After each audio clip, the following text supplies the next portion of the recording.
Good day, Deep and Word family. Welcome to day 232 of our Bible study review. Today we're opening up a brand new book. It's the book of Proverbs. Now, King Solomon is responsible for the majority of these, but we do have a couple other authors. But we're going to go through Proverbs 1 through 4 today. Let's open up with Proverbs chapter 1 with verses 2 through 10. And it says, "For knowing wisdom and discipline, for understanding the words of understanding, for receiving the discipline of wisdom, righteousness, right ruling, and straightness, for giving insight to the simple." So that is why we receive the knowledge of Yahuwah, is to then give that knowledge unto others, right? To the simple. Did our Messiah not say, "Go and make disciples"? We are to tell them of him and his kingdom and to help them understand how to walk in his right rulings. Verse 5, and it says, "The wise one hears and increases learning, and the understanding one gets wise counsel." Is that not true? Faith comes by hearing, and by hearing of the word of Yah. And so when we hear it and we receive it, right, we become more wise. We now can have this adaptability to understanding the things that we've never understood before because we have his spirit. And now we have a hunger for him. And the more and more that we seek out the kingly matters, the more and more that he reveals himself to us. Let's pick up in verse 7. "For the reverence of Yahuwah is the beginning of knowledge. Fools despise wisdom and discipline. My son, take heed to the discipline of your father, and do not forsake the Torah of your mother." So the law of your mother, basically the instructions of your parents in your household. Their job is to teach you the Torah of the Father. And we know that's one of the great commands within the 10 Commandments, is to honor your mother and your father. And the benefit of those things is that you will have long days, right? You will have a long life for respecting and revering your parents. Well, their job is to teach you of him. And as we pick up in verse 10, we see that the father is giving instruction to the son in which way not to follow. And he says, "My son, if sinners entice you, do not give in. Do not follow their ways." Let's go down to verse 15. He says, "My son, do not walk in the way with them. Keep your foot from their path, for their feet run to evil and they hurry to shed blood." Now we know when blood is shed, it calls out to Yahuwah for justice. And because he is a righteous and just God, he does bring the payday. He brings the paycheck for those crimes. And so let's pick up in verse 17. It says, "For in vain the net is spread in the sight of any bird, but they lie in wait for their own blood. They ambush their own lives. Such are the ways of everyone greedy for gain. It takes away the life of its own owners." That's because you will reap what you sow. So if you sow wickedness and death, and you are looking to shed the blood of innocent people, you are only basically digging your own grave. In verses 20 through 25, we see that wisdom is pictured or personified as a woman. And there she is going out in the streets, and she is calling out to people to come unto her. She's in the city gates right before they enter in to, say, the city of Jerusalem. She's crying out to those to receive her reproof and her correction. But she sees that there are many fools because they do not listen to her. They mock and scoff at her.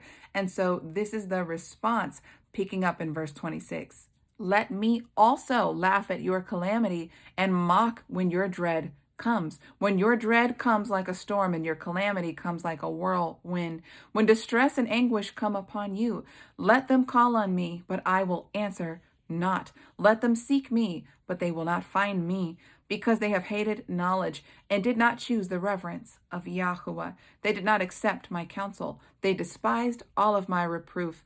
Therefore, let them eat the fruit of their own way." Again, this is going back to reaping and sowing. "And because they have sown wickedness, they will eat the rotten fruit of their own works." And it says, "Be filled with your own counsels. For the turning away of the simple slays them, and the complacency of fools destroys them. But whoever listens to me dwells in safety and is at ease from the dread of evil."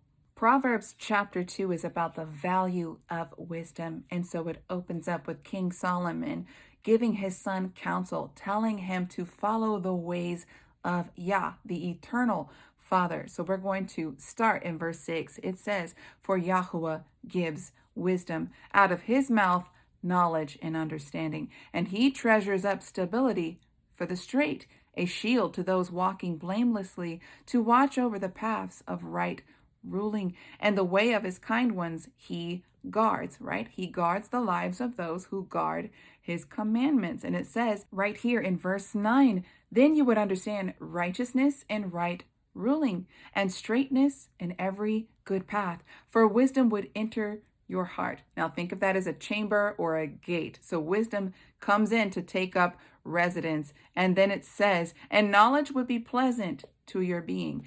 Discretion would be your guard.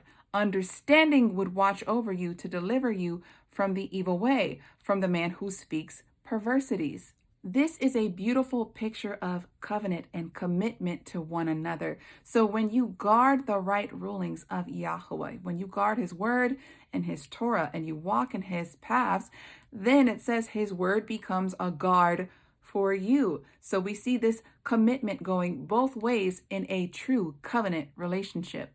And then he gives a little contrast, and he talks about those who do not guard his right rulings, because they are paths of peace and they are paths of life. So since they don't guard righteousness and they actually guard wickedness, we know that sin, the payment for sin, is death. So let's pick up in verse 18. It says, "For her house has sunk down to death." That's for those who guard the ways of wickedness. And it says, "And her paths to the dead.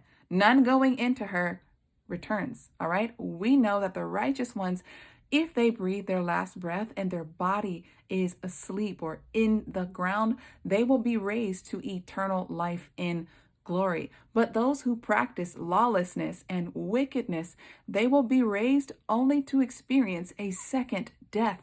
Solomon is teaching his son that that's a horrible return on investment. You might as well invest your life in the ways of life. That way you may have life eternally. Proverb chapter 3 is about the reward of wisdom. Let's pick up in verse 1 and start reading. It says, "My son, do not forget my Torah," or my law. It says, "And let your heart watch over my commands. For length of days and long life and peace they add to you. Let not kindness and truth forsake you. Bind them around your neck and write them upon the tablet of your heart." That's our responsibility until our Messiah comes and he rules and reigns upon the earth, and then he writes the copy of the law upon our hearts. On this side, it's our job to do it. When he comes back, it will be his job to do it. The king wants to see if you treasure him above all else. Let's pick up in verse 5 with some further instructions about the reward of wisdom. It says, "Trust in Yahuwah with all of your heart and lean not on your own understanding.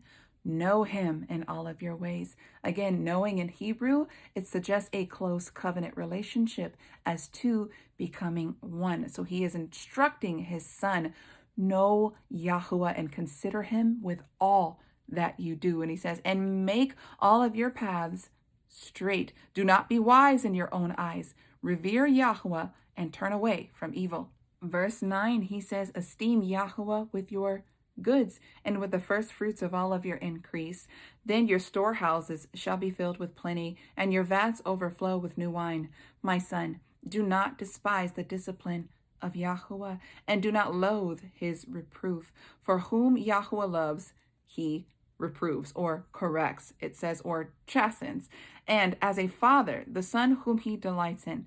Blessed is the man who has found wisdom." Notice how it says, "Blessed is he who finds wisdom." So you have to be seeking truth, which is the eternal truth of Yahuwah. Once you find it, you guard it and you treasure it with all of your heart. It becomes a blessing to every part of your being. But let's continue. It says, "And the man who gets understanding along with seeking wisdom, because it is better than silver, it is better than gold, it is better than rubies." Verses 16 through 19 further speak of the reward of seeking out wisdom and understanding. It says, "The length of days is in her right hand, and riches and esteem in her left hand. Her ways are pleasant ways, and all of her paths are paths of peace. And she is a tree of life to those taking hold of her.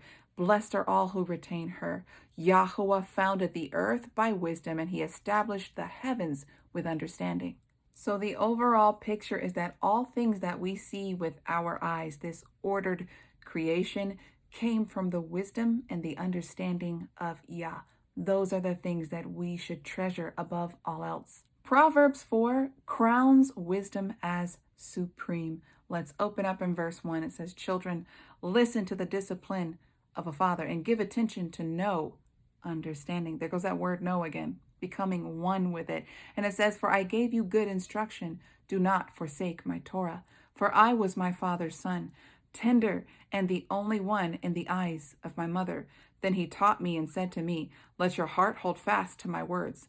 Guard my commands and live. Now he's talking about how King David taught him the righteousness of Yah. So let's pick up in verse 5. It says, get wisdom, get understanding. Do not forget and do not turn away from the words of my mouth. Do not leave her and let her guard you. That is wisdom. All right. And it says, love her and let her watch over you. The beginning of wisdom is get wisdom. And with all of your getting, get understanding. Let's drop down to verse 10. It says, hear my son and accept my words, and let the years of your life be many. I have taught you in the way of wisdom. I have led you in the straight paths. Down to verse 13, it says, hold fast to discipline. Do not let go. Watch over her, for she is your life. Do not enter the path of wicked, and do not walk in the way of evildoers. Avoid it, and do not pass by it. Turn away from it and pass on, for they do not sleep unless they have done evil, and their sleep is taken away unless they have made someone else fall. For they have eaten the bread of wickedness, and they have drunk the wine of violence. That is a stark contrast of the bread and the wine of which we eat. We eat the bread of life, which is represented by the body of our Messiah. And then the life and life eternal is found in his blood, which is represented by the wine. But the wicked, they drink and eat the opposite. They drink and eat of wickedness. And so their eternal payment will be death, and death eternal. All in all throughout these Proverbs, we see that the true love of a father chastens the one whom he loves to make his ways straight. We know that children, when they come out of the womb, they don't have to be taught to be selfish. They don't have to be taught wickedness and evilness because it's in their flesh. They have to be taught the ways of Yah. But the time is coming when he comes, when he returns to the earth, that no one else will ever have to be taught again, because he will write the law upon the tablet of our hearts, and forevermore we will know him in all of his ways. Deep in Word family, that's all that I have for you today. Until tomorrow, Yah bless.